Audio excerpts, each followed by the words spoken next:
This is Entering Tyngsborough, a podcast from the town of Tyngsborough on all things municipal government and the community. I'm Rony Camille. Thanks for joining us. Today on the podcast, we sat with Brenda Feeney and Lauren Woekel from the finance department, talking about tax collection, treasurer, and assessment. Let's dive into the conversation. This is Entering Tyngsborough. I'm Rony Camille, and today on the podcast, we have two town officials, my coworkers, Lauren Woekel and Brenda Feeney from the finance department. Lauren is the town assessor. Brenda is the tax collector and town treasurer. Welcome. Thank you. So I always start the program with, tell me your role with the town for somebody that may not know anything about municipal government. So I'll start with you, Lauren. What exactly is an assessor? Well, the main role of the assessor is to value real and personal property for taxation.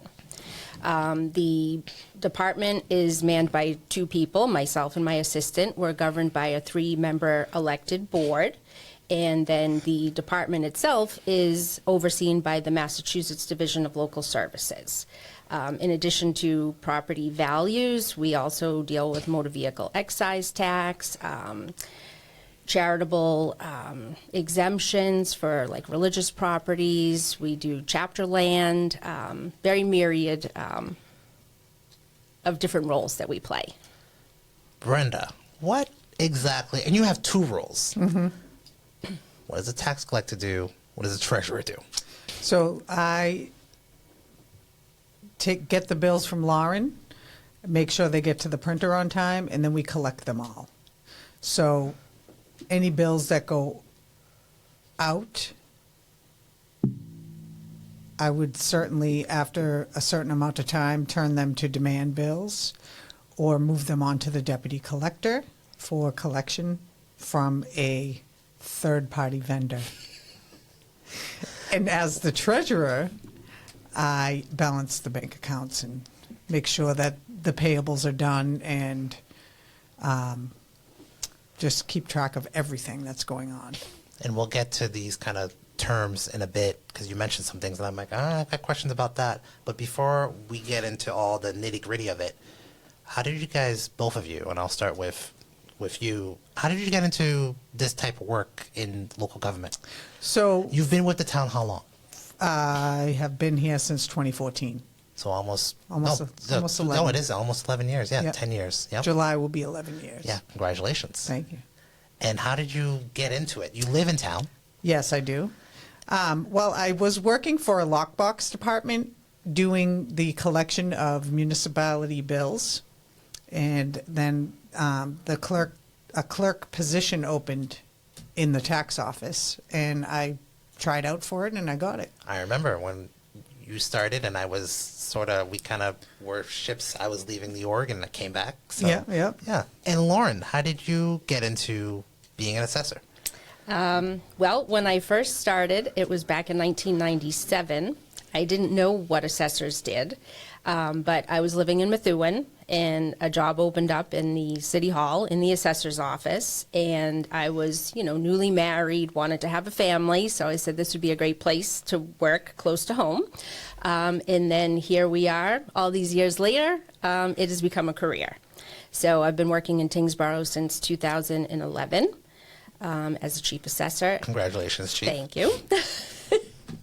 So it's not something I set out to be. I'm going to be an assessor someday.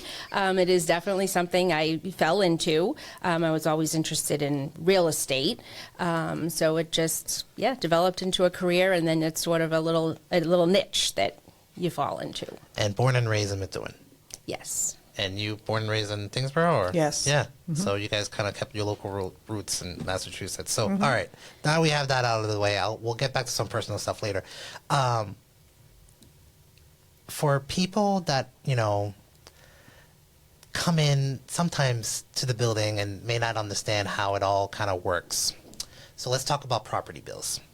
How is an assessed value of somebody's home determined in town? So we value all real estate based on market value. So yearly, we adjust the property values, and we do that by analyzing sales. So the assessment date for property valuation is January 1st.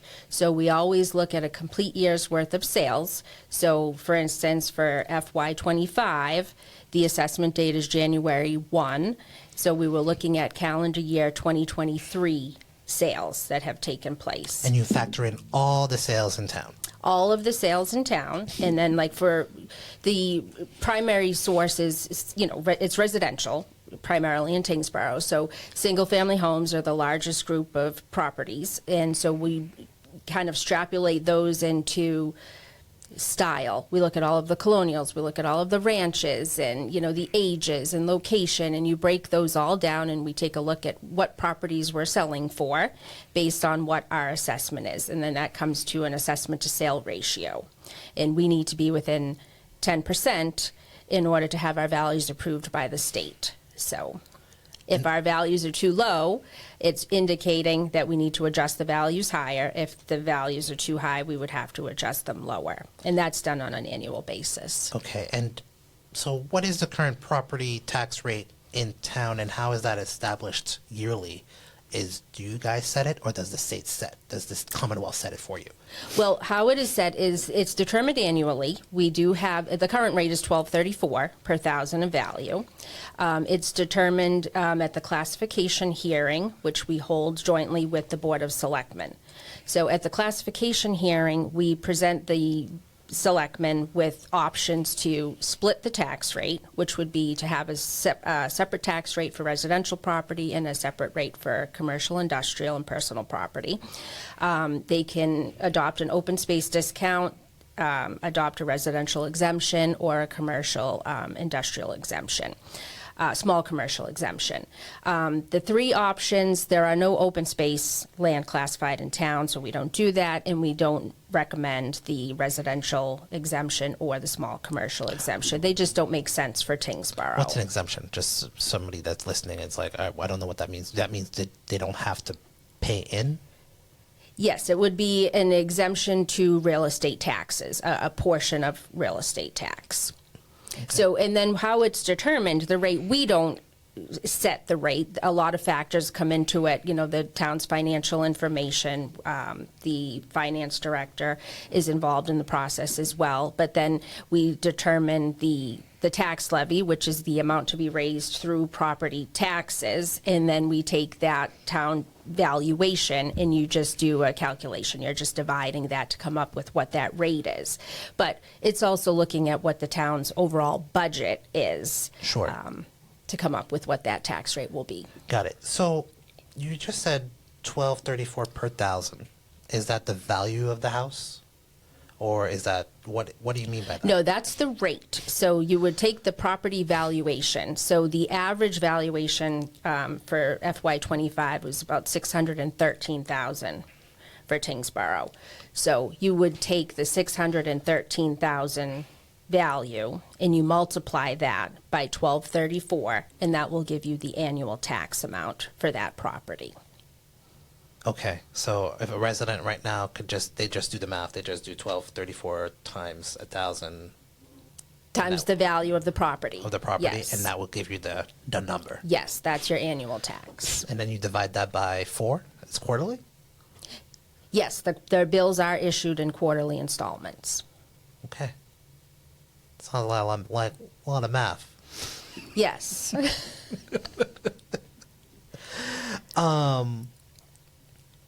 Next question to ask to both of you. Can you guys explain the billing cycle for real estate taxes and the due dates that residents should be aware of? So it's quarterly billing, which is every 3 months. And it starts at the beginning of the fiscal year. So which is July 1. The fiscal year starts July 1st. So quarter 1, payment due August 1st. Quarter 2 is November 1st. Quarter 3 is February 1st. And quarter 4 is May 1st. Okay, and that's the property. What about the other things like excise or sewer, and are they all the same? Sewer bills are sent out semi-annual, which means every 6 months, and we bill in the middle. So the bill that covers July 1st to December 31st is sent out in September and due in October. Okay.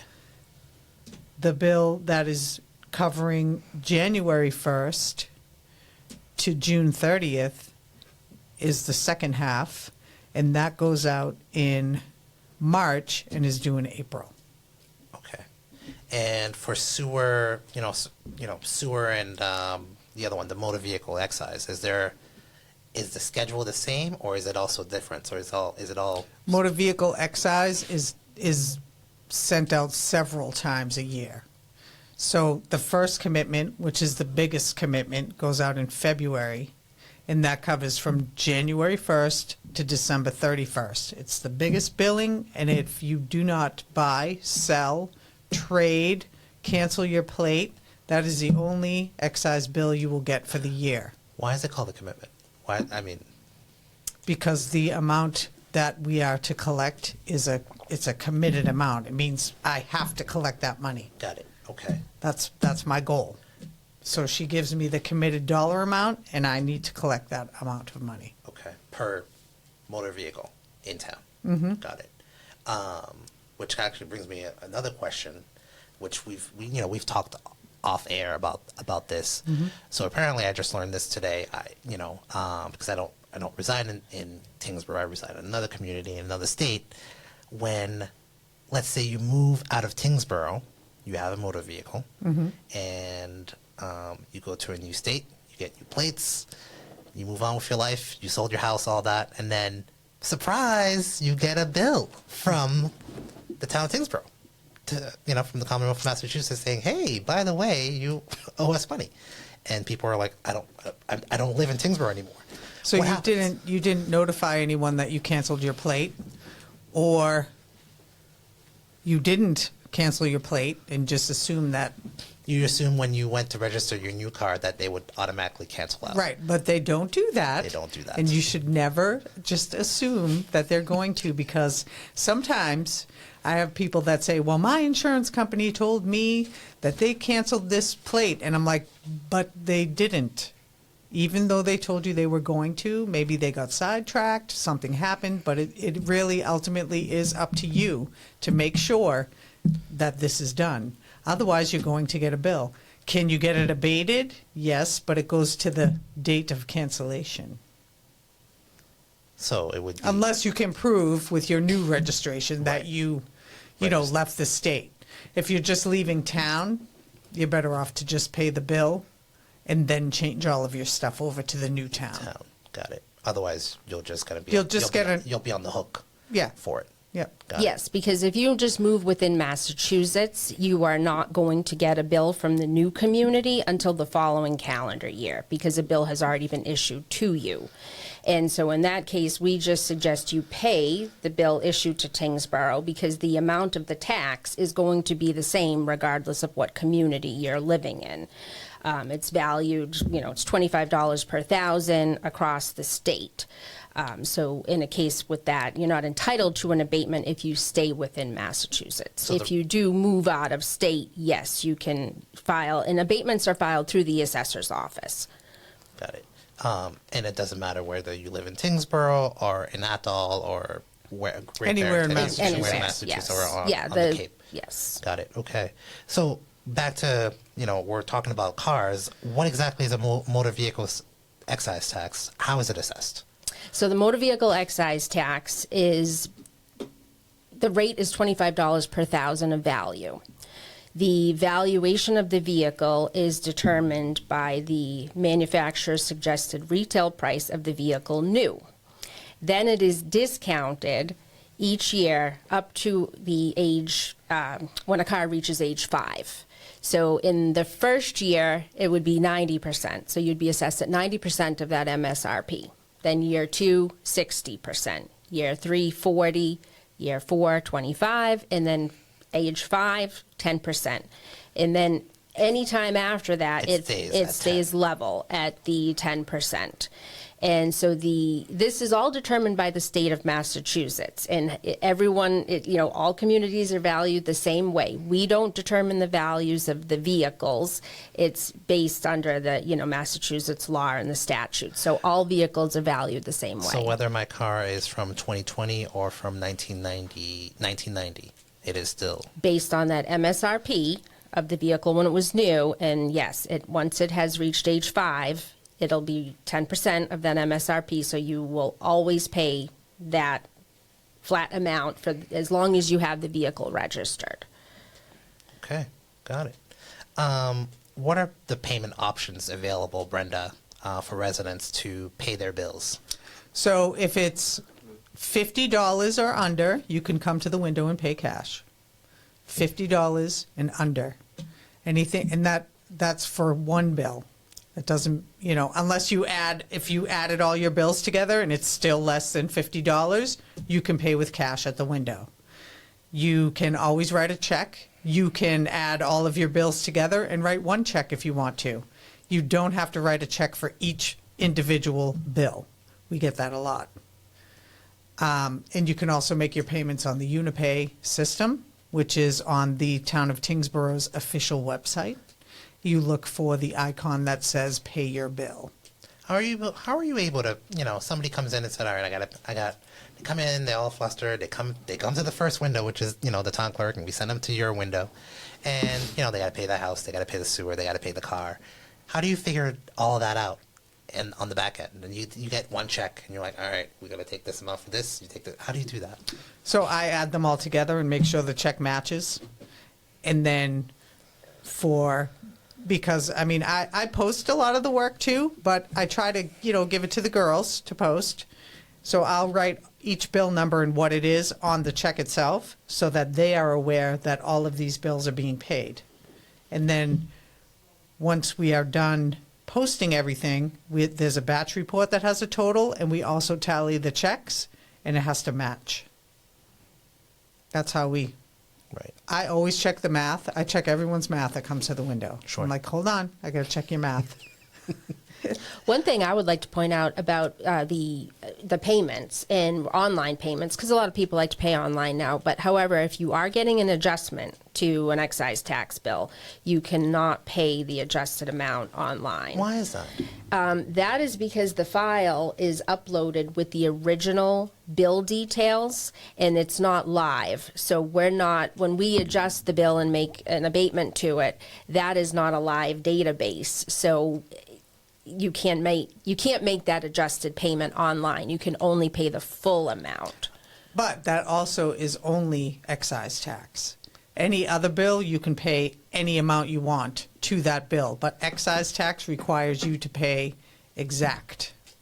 So whatever the amount is that's due, that's what's required to pay. And you can't pay less or make a phone call and say, hey, I can only spot. No, you cannot. It won't allow it. It just won't let you go any further. Unfortunately. I can't update. There's so many bills. Like right now, this commitment that just went out, there's over almost 13,000 bills that just went out. Wow. 13,000. That's a lot. It is a lot. That's the largest commitment we issue for excise tax, and I think throughout the year, I think we have a total of 7 commitments that are issued throughout the year. And they progressively get smaller. And this information with the excise tax comes from the Registry of Motor Vehicles. So anything that's registered with the Registry of Motor Vehicles is sent to the municipalities for tax billing. So any information, because one of the things we can talk about is like the address changes. We don't change any addresses when it comes to motor vehicle excise tax. That is strictly coming from the RMV's database. So if people have any address changes, place of garaging changes, that is all done through the RMV. We have no control to change any of that information. And so if somebody moves, it's their responsibility to contact the RMV and make those changes. They can't just say, hey, I've now moved to the other side of the state or Florida, right? Right. Or if there's, Brenda had one earlier today that had an incorrect address, and I haven't lived there in so long. Well, we didn't make those changes. That's the last address the RMV had on record for you, and that's where the bill was sent. Got it. And it just so happened to be in Florida, now that you mention it. There's a trend here. It's a trend. You got snowbirds that, or people that are retiring to Florida. I don't know. It was just, I don't know why I never lived at that address. And I'm like, well, somebody changed it to this address, and it was not the town of Tyngsborough. We are not allowed to touch your anything to do with your, registry of motor vehicle items. We don't touch any of it. Interesting. I feel like we're going all over the place. Yes. But so, all right. Bills due, or people forget that their bills are due, and the time has elapsed, right? What happens after that? So for real estate, personal property, and sewer billing, it's 14% interest after the due date. Not from day one when you get the bill, after the due date, and you have 30 days to pay your bill. I don't always apply the, interest to everyone's bill. It depends. If you came in the day after the due date, I'm not going to charge you 14% interest on that. Sure. It's change. When it starts getting to be like a week or 2 weeks late, then, now I have to do it because it's starting to get up there, and I can only waive so much, Sure. I'm not allowed to. And then excise tax is 12%. Why the difference between the two? I don't know. Is that set by the Commonwealth? Yeah, I Yes. think it's a statute. I'm like, I don't know. All right. So after a while, let's say somebody, I don't know, things happen in life, right? And you have a bill and it goes to collections, a third party, right? Which is your deputy collector. Yeah. Which is Kelly and Ryan, which is a private company that the town has contracted with other communities, right? For our excise taxes Right, only. Only Yeah, excise. 'cause we do the rest. You do the rest. Okay. What happens after that? It goes to Kelly and Ryan, and somebody says, "Oh my God, I forgot this bill." Blah blah blah. They come to the tax window. Are you able to take care of it then, or do they have to contact? If it's only in the demand stage, which is we've added the $15 in interest, I can pay that at the window. My suggestion to anyone that comes after that, if it's gotten the warrant put on it and the notice, that adds another $22 to the bill. I send them to the deputy's webpage because once you pay it there, it's cleared. Then when the deputy sends me my reporting, I post it on our side in Munis and take it off the books completely. But at least it's not going to move any further because now it's been taken off on the deputy's page. Got it. And how often are you guys chatting with each other? Like, let's say Me and the deputy? right. Like, let's say somebody's, something was lot. due, on a Monday, right, and they come in and pay it on Tuesday. When is it reflected that they're paid? So the deputy puts out the same bills as me, but you cannot pay your bill at the deputy until it goes to the warrant stage. Which is, all right, so you just mentioned two things. So there's the demand, which is like what's that window? I can put a demand on a bill at 14 days. Okay. But I never do that. Usually it's a month and a half Got it. before we go to we next call level. it the next The step. next level. So before I put the $15 on there, and especially with this really big commitment, I kind of try to wait as long as I can until the deputy will call me and be like, hello, you're going to move to the next. Sure. I do try to wait as long as I can because it is such a big commitment. I don't want to have to, reprint 10,000 bills because I'm in a rush to get that money. Sure. I'd rather just wait it out a little bit.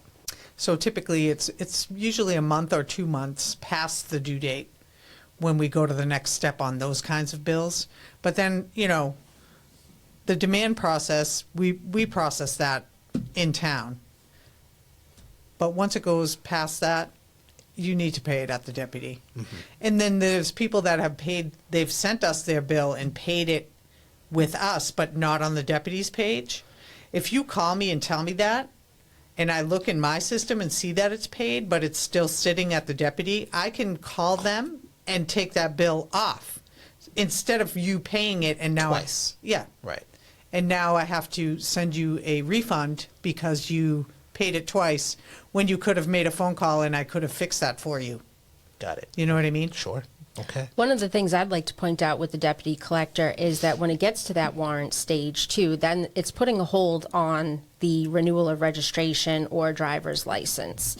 So when people do not pay their excise taxes, and this happens a lot of times if people move and, you know, they don't cancel the plates and, you know, things down the road pop up because other states are now reciprocal with the state of Massachusetts database. So they may be they may have moved out of state and then come back into Massachusetts and then find out they've got this outstanding excise tax that's been unpaid, and there's a hold at the registry of motor vehicles until that gets cleared up. Wow.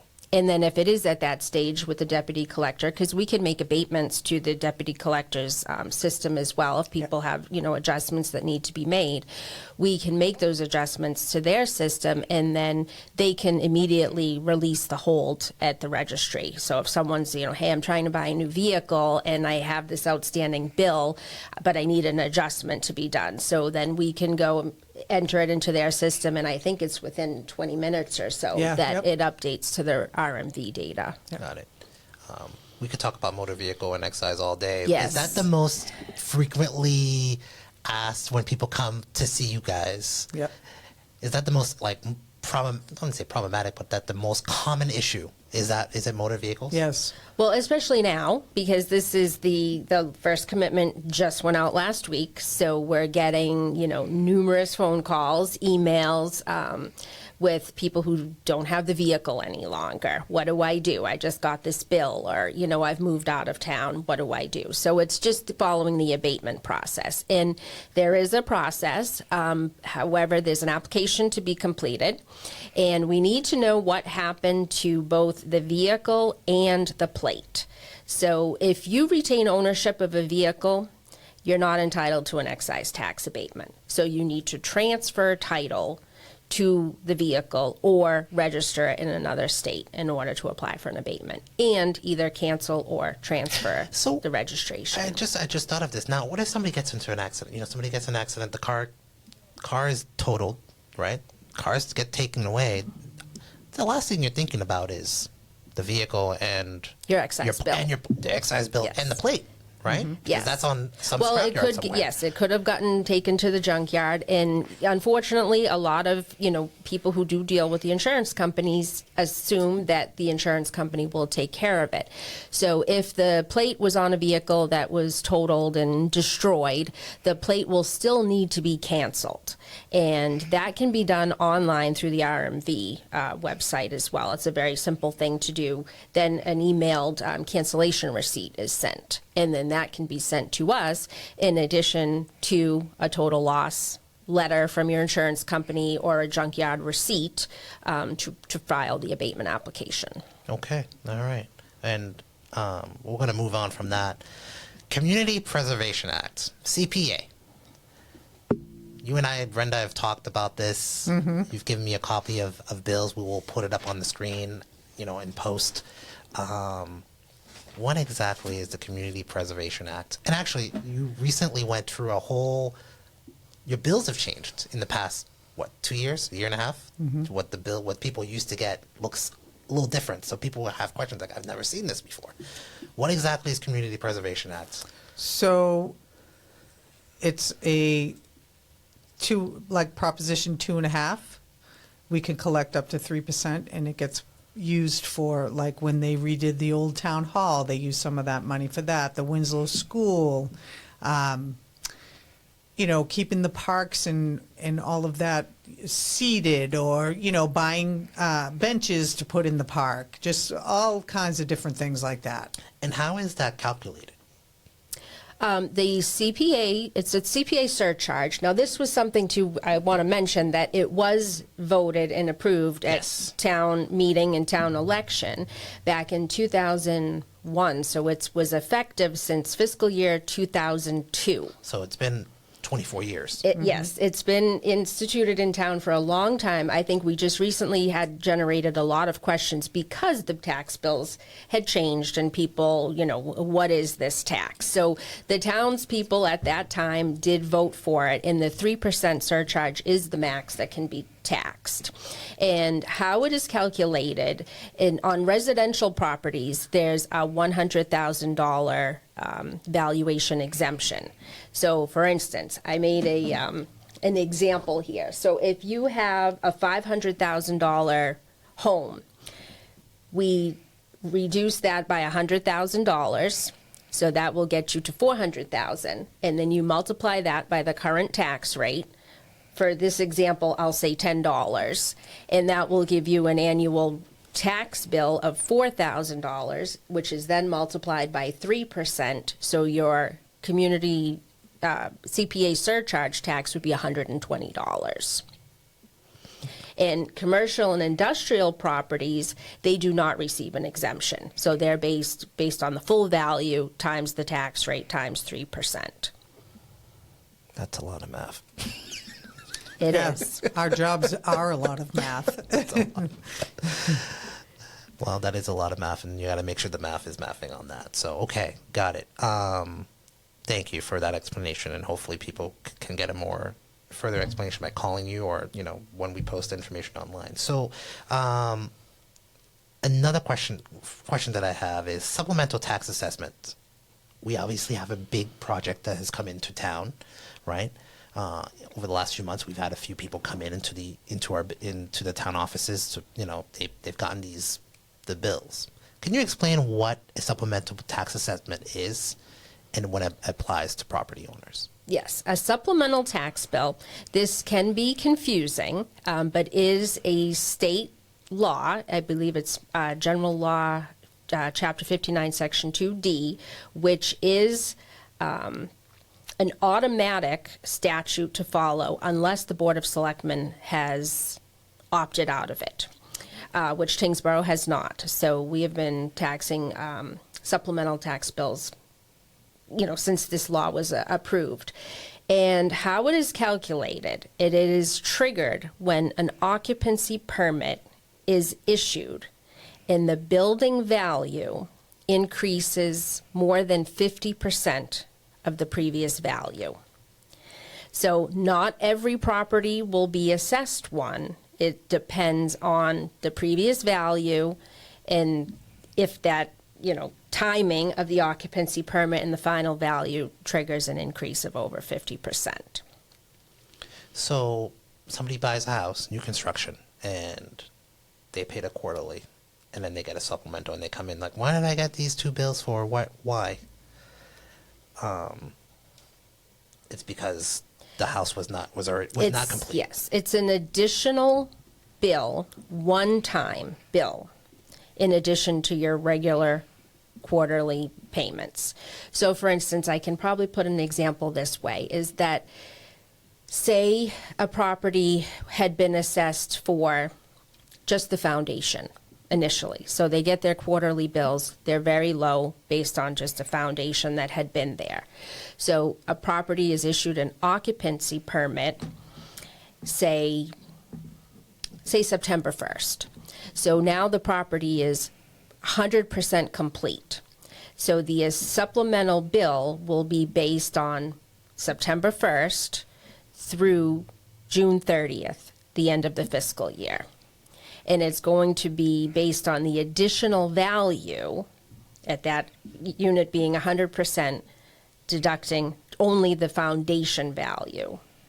So you're only being taxed on that additional value at the time of completion and for that specific period of time.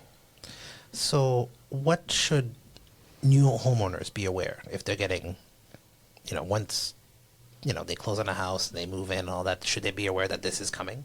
Not for just new homeowners. It would be, it's typical for new construction. that this would certainly, pose a possibility of getting a supplemental tax bill, not just a new homeowner. This would be for any occupancy permit. It could be for a large addition, and that increases the building value over 50%. We have commercial projects that are being issued supplemental tax bills because the value is going up significantly. It's not just for when properties sell. It is strictly for an occupancy permit being issued, and more so with new construction. Okay, got it. So let's say I buy a property in Tyngsborough, whether it's new construction or a house that's been here forever, and I get a tax bill, but it has the previous owner's name. Why is that? So the person that owned the house on January 1st has to stay on the bill. It's the law from the state. I don't know really why they have to stay on there. Do you know why they have to I think stay it's on just with the statute with the assessment date. So our assessment date is January 1, and the legal owner as of January 1 should be listed on the tax bill as well. And it stays on the entire year, and then it switches over Yes. until you get something from the Registry of Deeds. Yes. Well, when we get something from the Registry of Deeds, we update that on a monthly basis. So Okay. we're aware of the sale. However, that prior owner's name still needs to stay on the bill. We do issue it as like a care of to the new homeowner. And it does cause some confusion too. And we Not my actually, bill. Yeah. We have Yes, the why name is- in a yes. different spot now. Yes, yes. So that So we has can helped. just mail it to the new owner, and then the subsequent owner's name is down in the body of the bill further. So it's out of the mailing area. Yes, and then that is an enhancement with the new Yeah. software and the new billing, which we didn't have that before. And a lot of times it would have the previous owner's name on like the first line, and then that would get forwarded where they had been going, and then the new owners were not receiving the bills. So, And but by a lot law, of it people needs call. to stay. A lot of people will call and say, "Hey, I got this bill. I sold this property," and I'll be like, "Well, can you give me the bill number?" And I'll resend out the bill because I do that. I actually, when we have a new billing go out, I spend a lot of time doing that. Answering phone calls and resending out bills and such like that. Sure. Wow.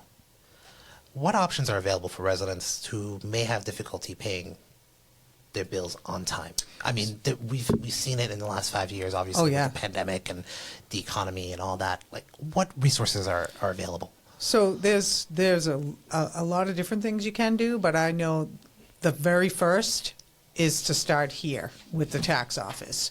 If you are say we're starting fiscal 25 and you're still behind a couple of quarters or even one quarter in fiscal 24, if you come and see me and we just sit down and talk about it, and I can put you on a payment plan, as long as you stick to the payment plan, we can certainly just keep going forward on that amount every month or whatever like that, so that you don't get so far behind that now it's a big problem. And are there any programs, I don't want to say relief programs, but programs or exemptions that residents, particularly seniors or even veterans, should be aware of that are living in town? Yes, we have numerous real estate tax exemptions that are available. They can range from seniors, age 65 and older, surviving spouses. There are income and asset requirements that do need to be met. There are exemptions for veterans, disabled veterans. They need to have a minimum 10% service-connected disability. There's exemptions available for people who are legally blind. There are abatements available for the community preservation, the surcharge. Those have income requirements for people who are under 60 and over 60. We have a property tax deferral program for people age 65 and older.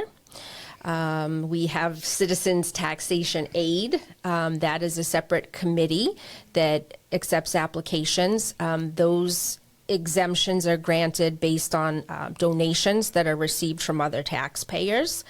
And we have hardships, temporary hardship deferrals. There's numerous programs that are available.